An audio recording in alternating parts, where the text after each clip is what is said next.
नमस्कार, स्वागत है आपका न्यूज टाइम्स के इस बुलेटिन में। मैं हूं रूही और आइए सबसे पहले नजर डालते हैं आज के मुख्य समाचारों पर। मानगो में पूर्व जिला जज के पुत्र की आजसू के लोगों ने की पिटाई। एमजीएम अस्पताल के ठेका सफाई कर्मियों ने एसपी कार्यालय पर किया प्रदर्शन। और झारखंड छात्र मोर्चा ने कोल्हान यूनिवर्सिटी के वाइस चांसलर और रजिस्ट्रार का फूका पुतला। अब खबरें विस्तार से। मानगो आजाद नगर रोड नंबर 17 स्थित रौनक महल निवासी पूर्व जिला जज एवं सरायकेला खरसावां लोक अदालत के चेयरमैन सैयद अहमद दानिश के पुत्र सफीउल्लाह दानिश को आजसू के कुछ लोगों ने मार पीट कर लहूलुहान कर दिया। जख्मी युवक का इलाज एमजीएम अस्पताल में चल रहा है। पूर्व जिला जज के छोटे पुत्र दानियल दानिश ने घटना के बारे में जानकारी देते हुए कहा कि तथाकथित आजसू नेता फारूक आजम और कुछ अन्य लोगों ने उनके बड़े भाई के प्रति अपशब्दों का प्रयोग करते हुए उनके ऊपर हमला बोल दिया। मैं एक फ्लैट में रेंट में रहता हूँ। मेरी गाड़ी नीचे खड़ी हुई थी पापा की, उसमें पापा का ड्राइवर और पापा के गार्ड और मेरे कुछ पर्सनल गार्ड थे। वहाँ पे मैं जैसे ही नमाज पढ़ के आया तो मेरे गार्ड को ये लोग काफ़ी चिल्ला चिल्ली कर रहे थे, काफ़ी गाली दे रहे थे। हम लोग आवाज़ सुने ऊपर से तो लिफ्ट छोड़कर सीढ़ी से दौड़ते हुए नीचे उतरे। हम 5वें तल्ला पे हैं। उसके बाद मैं 10 सीढ़ी पहले था, भाई 10 सीढ़ी पहले पहुँच गए और एक करीम सिटी का प्रोफेसर है और उसके साथ में एक और है। वो भाई को बहुत ही बुरी तरह से मारा और एक मारने वालों में एक आजम है, फारूक आजम है। वो अपने आप को नेता बोलता है और वो कह रहा था कि साला तुम जज का बेटा है, पूरा जज गिड़ी निकाल लेंगे, कोई तुम्हारा केस नहीं होगा। बहुत ही बुरी तरह से मारा है भैया, आप देख सकते हो बेचारी की क्या हालत है। लेटा के कुर्सी से मारा है। कौन पार्टी से वो बिलोंग करते हैं भैया? वो लोग आजसू से बिलोंग करता है और ये आसिफ महमूद और नजम अंसारी के साथ रहता है। हमने एफआईआर के लिए दिया है लेकिन काफी आसिफ महमूद और काफी नेताओं का पैरवी आ रहा है कि इसको दबा दिया जाए। आप क्या चाहते हैं? हम लड़ना चाहते हैं। एमजीएम अस्पताल के ठेका सफाई कर्मियों ने ठेकेदार को हटाने की मांग को लेकर आज एसपी कार्यालय पर प्रदर्शन किया। आंदोलन का नेतृत्व जेएमएम नेता श्याम सरकार कर रहे थे। जिंदाबाद जिंदाबाद जिंदाबाद। त्रिदेव इंटरप्राइजेज वापस जाओ, वापस जाओ, वापस जाओ। त्रिदेव इंटरप्राइजेज गुंडागर्दी नहीं चलेगी, नहीं चलेगी, नहीं चलेगी। त्रिदेव इंटरप्राइजेज का गुंडागर्दी नहीं चलेगी, नहीं चलेगी, नहीं चलेगी। श्यामल सरकार ने कहा कि ठेकेदार द्वारा लगातार सफाई कर्मियों का शोषण किया जा रहा है। ठेकेदार सफाई कर्मियों के प्रति अपशब्दों का प्रयोग करता है। ठेकेदार को पिछले दिनों हटाने पर सहमति बनी लेकिन आज तक उसे हटाया नहीं गया। ठेकेदार को हटाए जाने तक सफाई कर्मियों का आंदोलन चलता रहेगा। वरीय आरक्षी अधीक्षक से हम लोग मुलाकात कर ज्ञापन सौंपेंगे। एमजीएम हॉस्पिटल में संवेदक त्रिदेव इंटरप्राइजेज द्वारा विगत 15 दिन पहले इन सफाई कर्मियों को जाति सूचक शब्द का प्रयोग किया था, जिस पर हम लोग साक्षी थाना में एक एफआईआर दर्ज इन मजदूरों ने किया था, क्योंकि आज तक किसी तरह का कोई कार्रवाई इन संवेदक पर नहीं हुआ। जिला प्रशासन मुखदर्शक बनकर के बैठा हुआ है और हम लोग वरीय आरक्षी अधीक्षक से मांग करते हैं कि जल्द से जल्द उसका गिरफ्तारी हो, उसको कड़ी से कड़ी कार्रवाई हो उसके ऊपर और त्रिदेव इंटरप्राइजेज को काली सूची में डाला जाए। यही हमारा मांग है और हम लोग 1 सप्ताह का अल्टीमेटम देंगे। 1 सप्ताह में अगर हमारा मांग को पूरा नहीं किया जाएगा तो हम लोग उग्र आंदोलन करेंगे। इसका सारा जवाबदेही जिला प्रशासन और हॉस्पिटल मैनेजमेंट की होगी। झारखंड छात्र मोर्चा ने ग्रेजुएट कॉलेज की प्रिंसिपल को बदले जाने का विरोध करते हुए आज सांची गोलचक्कर पर कोल्हान यूनिवर्सिटी के वाइस चांसलर और रजिस्ट्रार का पुतला फूका।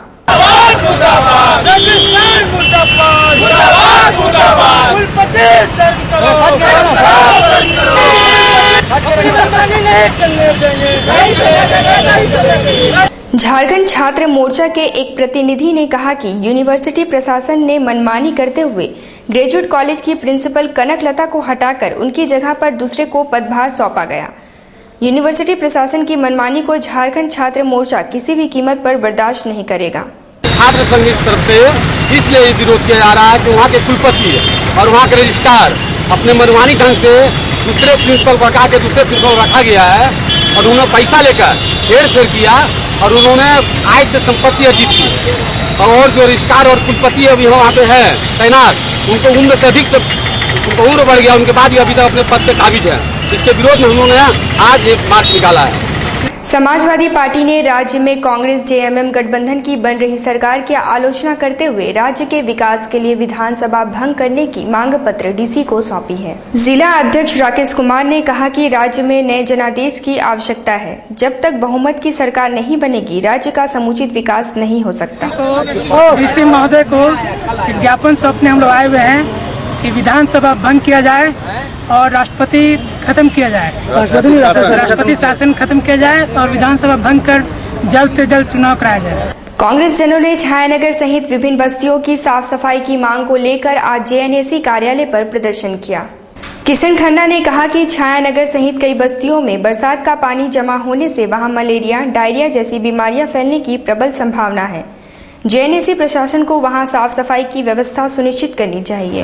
कि छायानगर, बाबूडी, नंदनगर, बिरसा नगर, बागुन हाथू, भुइयाडी और मणिफीट, नामदा बस्ती एरिया है जहाँ पे बरसात के दिनों में नाली जाम रहता है और घुटने तक पानी जाम हो जाता है।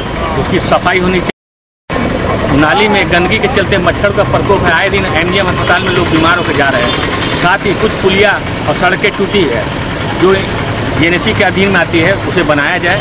आरवीएस इंजीनियरिंग कॉलेज की वार्षिक पत्रिका का विमोचन आज कोल्हान के उपायुक्त राकेश कुमार ने किया। इस मौके पर स्कूल प्रबंधन के लोगों के अलावा काफी संख्या में टीचर और छात्र मौजूद थे।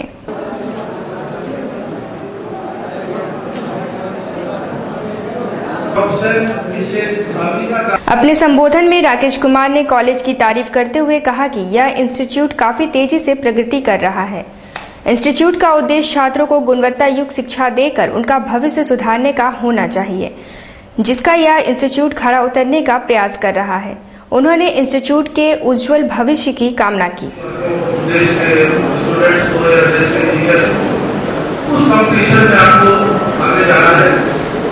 उसके लिए आप लोग जितना ज़्यादा सीख सकें और उसका इस्तेमाल कर सकें, तभी आपको भविष्य में फायदा होगा।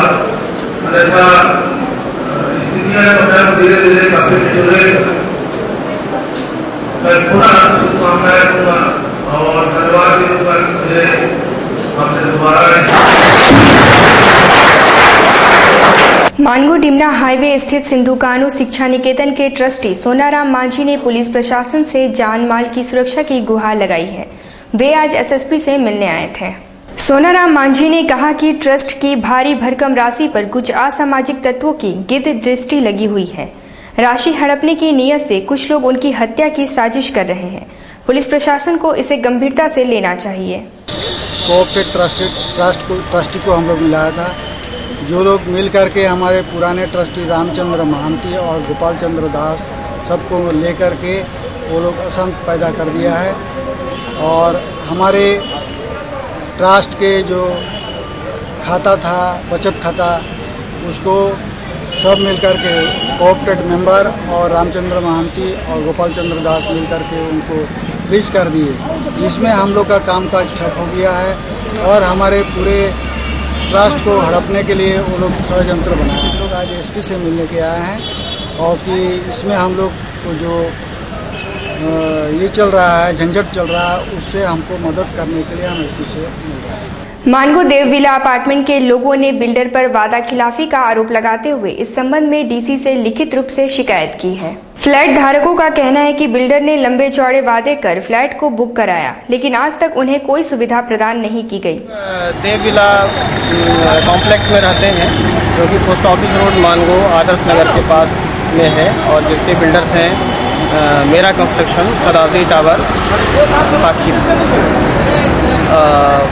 हम लोगों की समस्या है कि बिल्डर्स के द्वारा ढेर सारे कमिटमेंट किए गए, लेकिन जो बुनियादी सुविधा है वह भी हम लोगों को उपलब्ध नहीं है। जैसे कि अभी 25 तारीख से उनकी बिजली कट जाने के कारण हम लोगों के पास पानी की एक जटिल समस्या उत्पन्न हो गई। जनरेटर के माध्यम से निजी तेल भरवा करके अथवा बाहर से कलेक्ट करके पानी हम लोग व्यवहार कर रहे हैं। कॉम्प्लेक्स में बूढ़े, बच्चे, महिलाएं हैं, उनकी सुनने वाला कोई नहीं है। टेल्को अपार्टमेंट की रहने वाली तृप्ति दुबे नामक महिला को अपने पति और पुत्री से जान का खतरा है।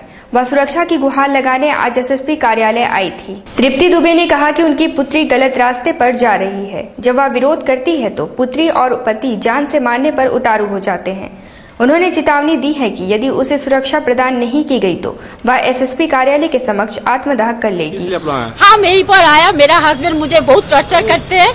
1 तारीख को सुबह मुझे जलाने की, मेरा बेटी भी उसके साथ जुड़ी हुई है। मेरा बेटी भी कोशिश की, दोनों मिल के मुझे जान में मारने की, लेकिन हम कुछ भी करके हम बाहर निकाल आया और रिपोर्ट दर्ज किया। 3 दिन मुझे तुरंत मेरा हस्बैंड को अरेस्ट किया और 3 दिन कस्टडी में रखा। फिर मेरे सामने पैसा लेके पुलिस वाला उसको छोड़ दिया और मुझे अभी उसका कोई यही पर आया, अभी कोई न्याय नहीं मिल रहा है। फिर यही पर आया, डीएसपी साहब गया था, वो भी मुझे उल्टा बोल रहा है जे तुम्हारा खिलाफ, तुम्हारा बेटी जब जा रहा है उसके खिलाफ हम कुछ नहीं आवाज उठा सकते हैं। अभी अगर आवाज नहीं उठाएगा तो हम उसके ऊपर तक जाएंगे या जहर करके मर जाएंगे। उसका जमींदार पुलिस वाला होगा।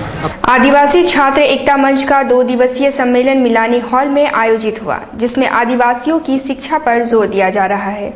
दिल्ली से आए एक प्रतिनिधि ने कहा कि शिक्षित कर ही आदिवासियों का विकास किया जा सकता है।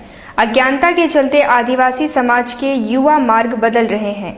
आदिवासियों को शिक्षित कर समाज के मुख्य धारा से जुड़ने की जरूरत है। खाली करने की मुख्य धारा का, चूंकि मुख्य धारा बहुत बड़ी चीज है, मेन स्ट्रीम जो वर्ड है ये बहुत बड़ी है और इस शब्द का इंटरप्रेट भी बहुत बड़ा है। तो जहाँ तक है कि हम लोग क्या मेन स्ट्रीम से, हम लोग ऑलरेडी मेन स्ट्रीम में है। जहाँ गवर्नमेंट बार बार ये चीज बोलता है कि इनको मेन स्ट्रीम से जोड़ना चाहिए। आखिर मेन स्ट्रीम क्या चीज होता है? मेन स्ट्रीम का मतलब ये नहीं कि बड़ा बिल्डिंग, मेन स्ट्रीम का ये नहीं कि लंबी लंबी सड़क है। मेन स्ट्रीम का ये, अब देखिए मेन स्ट्रीम से क्या हम बोलेंगे देश के लोग मेन स्ट्रीम से नहीं भागे कि उत्तराखंड में क्या हुआ? ये देश को, ये धरती को, ये जमीन को, ये जायदाद को, नेचर को हमें समझना करने की साजिश चल रही है वो सीधे सीधे जिम्मेवार है। और जिस तरीके से माइनिंग वगैरह में हिस्सेदारी नहीं देना और सिर्फ डिस्प्लेसमेंट करना, डैम्स वगैरह बना के इकोलॉजिकल कंडीशंस को ध्यान में नहीं देना और उत्तराखंड जैसी स्थिति पैदा करना जो कि एक फिलहाल जस्ट अभी हुआ है, तो वैसी स्थिति पैदा नहीं करें। झारखंड में भी ऐसी स्थिति हो सकती है। एक आवश्यक सूचना, कदमा शास्त्री नगर ब्लॉक नंबर 4 की रहने वाली प्रमीला देवी, जो दिनांक 29/6/2013 को 1 बजे घर से निकली, अब तक वापस नहीं आई है। इनकी उम्र 44 साल, लंबाई 5 फीट, रंग सांवला, बाल घने, पहनावा पीली साड़ी। जिस किसी भी व्यक्ति को इनकी जानकारी मिले कृपया इस नंबर पर संपर्क करें 9263073988 7654820247।